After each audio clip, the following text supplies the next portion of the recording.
ဒီအစင်ရှိတော့အားလုံးရဲ့ပုံမှာချမ်းသာစေခြင်းနဲ့ကောင်းစေခြင်းနဲ့စိတ်ကလေးကိုမြတ်တာလို့ခေါ်တာမေတ္တာကိုချစ်ချင်းနဲ့ရောထွေးပြီးတော့အတိတ်တွေကိုတချို့ကကောင်းကောင်းနားမလည်ကြတယ်ရှိတယ်မေတ္တာဆိုတာအားလုံးရဲ့ချမ်းသာစေခြင်း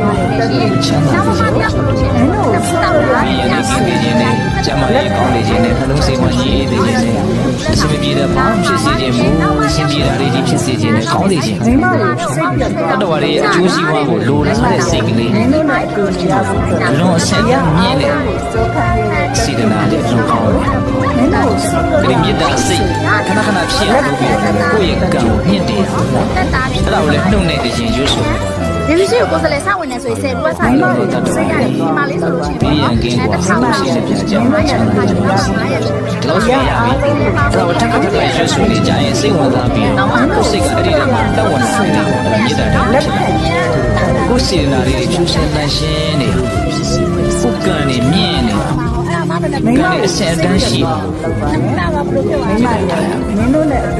တတော်အားလုံးရဲ့ချမ်းသာစေခြင်းနဲ့ကောင်းစေခြင်းနဲ့စိတ်ကလေးကိုမေတ္တာလို့ခေါ်တာမေတ္တာကိုချစ်ချင်းနဲ့ရောထွေးပြီးတော့အတိပ္ပယ်ကိုတချို့ကကောင်းကောင်းနားမလည်ရရှိတယ်မေတ္တာဆိုတာတတော်အားလုံးရဲ့ပုံ